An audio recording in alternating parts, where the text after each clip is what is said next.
கருணாநிதி அவரும் இங்க வந்திருக்காரு. பட் அவரு வந்தப்ப வந்து நாயக்கர் மண்டபத்த வந்து தகர்க்க சொல்லி, எடுக்க சொல்லி ஒரு அவரோட கோரிக்கை வச்சிருக்காங்க.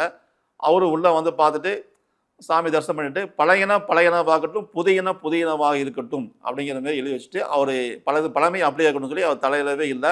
அவர் வந்து ஆன்மீக பற்று இல்லனான்னு சொல்லி, இருந்தாலும் அவர் வந்து தொந்தரவு பண்ணல. விலகிட்டாங்க. ஆனா வந்து இருக்கிறவங்க வந்து பக்தியில தான் வந்திருக்காங்க. பட் சுத்தி இருக்கவங்க வந்து டிஸ்டர்ப் பண்ணிட்டாங்க. அதான் நெறைய விஷயம் நடந்திருக்கு. இப்படி நடந்துட்டே இருக்கும். இந்த இந்த கவர்மெண்ட்ல கூட நெறைய விஷயம் நடந்திருக்கு.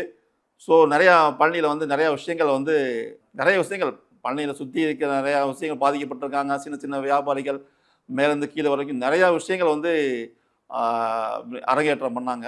அதுல வந்து அரசனுக்கு வந்து பாதிப்பு எப்படி வரும்னா, தன்னுடைய கீழ பணியாளர் செய்யறப்ப அந்த பாதிப்பு வரும். ஸோ அந்த தவறும் வந்து இந்த எலக்ஷன்ல வந்து நடந்திருக்கு. அத பகிரங்கமா சொல்ல வேணாம். நெறைய விஷயம் மக்கள் பார்த்துட்டு தான் இருக்காங்க. பழனி ஆண்டவர் தண்ட ஆயுதத்தை தரித்தவர். அவர வந்து தண்டமாக்கிருவார். அவருக்கு நாங்கலாம் தண்டம் தான்.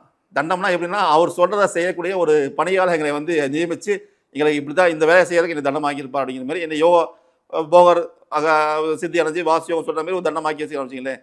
அவர சுத்தி நெறைய தண்டம் இருப்பாங்க. ஒரு பக்தியில வந்து ஒரு ஞானமாக்கத்துல, ஒரு விஷயத்த எடுத்து சொல்றதுல, ஒரு பூஜை பண்றதுக்கு, பழனி சுத்தி இருக்க உட்கார்ந்து அவர சுத்தி அந்த ஊர ஆட்சி பண்ணா, அங்க அங்க அங்க அந்த சம்பந்தப்பட்ட ஆள் தான் அங்க இருக்க முடியும்.